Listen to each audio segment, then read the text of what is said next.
नमस्कार दोस्तों, मैं रवि आपका हार्दिक स्वागत करता हूं अपने चैनल सनातन धर्म में। आज हम बात करेंगे मृत्यु के बारे में। दोस्तों, क्या आप जानते हैं रामायण के अनुसार मृत्यु 14 प्रकार की होती है। जब राम और रावण का युद्ध चल रहा था तब अंगद ने रावण से कहा था कि तू तो मरा हुआ है, तुझे मारने से क्या फ़ायदा। तब रावण बोला, मैं जीवित हूँ, मरा कैसे हूँ। तब अंगद ने बताया कि जो सिर्फ सांस लेता है वो ही जीवित नहीं होता, क्योंकि सांस तो लोहार का भाता अर्थात भट्ठी भी लेती है। और उसी समय अंगद ने बतलाया कि मृत्यु 14 प्रकार की होती हैं। अंगद द्वारा रावण को बतलाई गई ये बातें आज के दौर में भी लागू होती है। यदि किसी व्यक्ति में इन 14 दुर्गुणों में से एक दुर्गुण भी आ जाता है तो वह मृत्यु के समान हो जाता है। विचार करें, कहीं यह दुर्गुण आपके या हमारे पास तो नहीं। अगर हैं तो वो सब मृत्यु के समान ही माना जाएगा। लंका कांड में एक प्रसंग अत्यंत सारगर्भक और शिक्षणीय है। मैं आपको बताता हूँ। जैसे कोल काम्बस कृपनी विमूढ़ा, अति दरिद्र अजिसियति बूढ़ा, सता रोग बस संत करोधी, विष्णु विमुखी श्रुति संत विरोधी, तनु पोषक निंदक अखानी, जीवंत सब में 14 प्राणी। कुछ बातें जो कि हमारे वेद रामायण और गीता में ऐसी हैं कि ग्रहण कर जीवन में उसके अनुसार चला जाए तो जीवन सार्थक हो जाता है। सबसे पहली बात जो है, सबसे पहला दुर्गुण वो है कामवश। जो व्यक्ति अत्यंत भोगी हो, काम वासना में लिप्त रहता हो, जो संसार के भोगों में उलझा रहता हो, वह मृतक समान है। जिसके मन की इच्छाएं कभी खत्म नहीं होती और जो प्राणी सिर्फ अपनी इच्छाओं के अधीन होकर ही जीता है, वह मृतक समान है।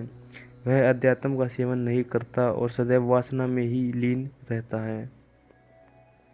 नंबर 2 पे जो बताया गया है वह है वाम मार्गी। जो व्यक्ति पूरी दुनिया से उल्टा चले, जो संसार की हर बात को पीछे से नकारता खोजता हो, नियमों परंपराओं और लोक व्यवहार के खिलाफ चलता हो, वह वाम मार्गी कहलाता है। ऐसे काम करने वाले लोग मृतक समान माने गए हैं। नंबर 3 पे आता है कंजूस व्यक्ति। अति कंजूस व्यक्ति भी मरा हुआ ही होता है। जो व्यक्ति धर्म के कार्य में, आर्थिक रूप से किसी कल्याण कार्य में हिस्सा लेने में हिचकता हो, दान करने से बचता हो, ऐसा आदमी भी मृत समान है। और नंबर 4 पर बतलाया गया है अति दरिद्र।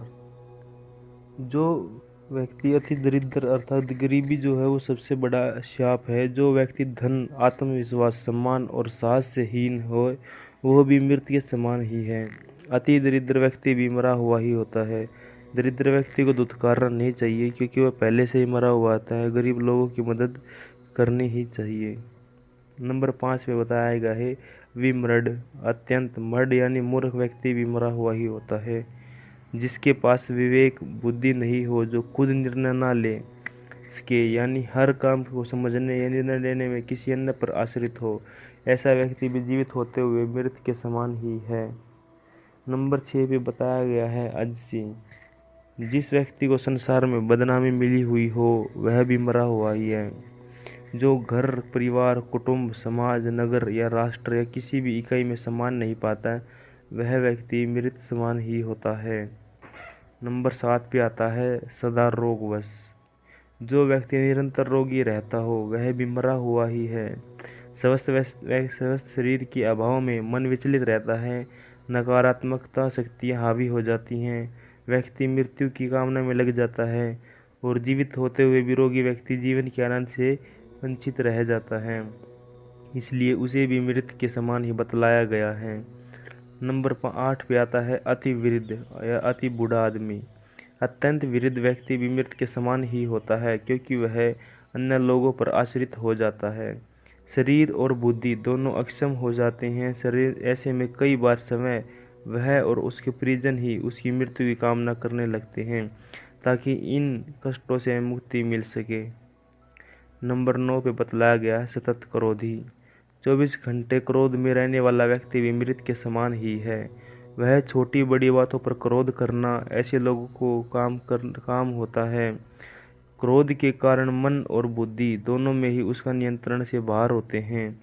जिस व्यक्ति का अपने मन और बुद्धि पर नियंत्रण न हो वह व्यक्ति जीवित होकर भी जीवित नहीं माना जाता। पूर्व जन्म के संस्कार लेकर यह जीव विरोधी होता है। क्रोधी अनेक जीवों का घात करता है और नरकगामी होता है। नंबर 10 पे बतलाया गया है अख खानी। जो व्यक्ति पाप कर्मों से अर्जित धन से अपना परिवार और अपना पालन पोषण करता है वह व्यक्ति भी मृत समान ही है। उसके साथ रहने वाले लोग भी उसी के समान हो जाते हैं और हमेशा मेहनत और ईमानदारी से कमाई करके ही धन प्राप्त करना नहीं चाहते। पाप की कमाई पाप में ही जाती है और पाप की कमाई से नीच गोत्र और निगोद की प्राप्ति होती है। नंबर 11 पे बताया गया है तनु पोषक। ऐसा व्यक्ति जो पूरी तरह से आत्म संतुष्टि और खुद के स्वार्थों के लिए ही जीता हो, संसार के किसी अन्य प्राणी के लिए उसके मन में कोई संवेदना ना हो, तो ऐसा व्यक्ति भी मृत समान ही है। जो लोग खाने पीने में, वाहनों के स्थान के लिए हर बात में सिर्फ यही सोचते हैं कि सारी चीज़ें पहले हमें ही मिल जाए या बाकी अन्य किसी को ना मिले, वह मृत के समान ही होता है। ऐसे लोग समाज और राष्ट्र के लिए अनुपयोगी होती हैं। शरीर को अपना मानकर उसमें सतत रहना मूर्खता है, क्योंकि यह शरीर विनाशी है और नष्ट होने ही वाला है। नंबर 12 पे बताया गया है निंदक। अकारण निंदा करने वाला व्यक्ति भी मरा हुआ ही होता है, जो दूसरों में सिर्फ कमियां ही नज़र निकाल सकता है। जो व्यक्ति किसी के अच्छे काम की भी आलोचना करने से नहीं चूकता हो, ऐसे व्यक्ति जो किसी के पास बैठा हो तो भी सिर्फ किसी न किसी की बुराई ही कर रहा हो, वह इंसान मृत समान होता है। पर निंदा करने से गोत नीचे ही संबंध होता है। नंबर 13 पे बताया गया है परमात्मा विमुख। जो व्यक्ति परमात्मा का विरोधी है वह भी मृत समान है। जो व्यक्ति ये सोच लेता है कि कोई परम तत्व ही नहीं है, हम जो करते हैं वही होता है, संसार हम ही चला रहे हैं, जो परम शक्ति में आस्था नहीं रखता है, ऐसे व्यक्ति को भी मृत ही माना जाता है। नंबर 14 पे बताया गया है श्रुति या संत विरोधी। जो संत ग्रंथ पुराण या विरोधी है वह भी मृत समान होता है। श्रुति और संत ब्रेक का काम करते हैं। अगर गाड़ी में ब्रेक ही ना हो तो वह कहीं भी गिर जाएगा और उसका एक्सीडेंट हो सकता है। वैसे ही समाज को संत की जैसे ब्रेक की ज़रूरत है, नहीं तो समाज में अनाचार फैलने लगेगा। तो दोस्तों कैसी लगी आपको ये बातें हमें कमेंट करके ज़रूर बताएं, और अगर आप हमारे इस पेज पर नए हैं तो हमारे चैनल को ज़रूर सब्सक्राइब करें। नमस्कार, राम राम। हम एक बार फिर से हाजिर होंगे ऐसे ही कुछ रोमांचक वीडियो के साथ। धन्यवाद।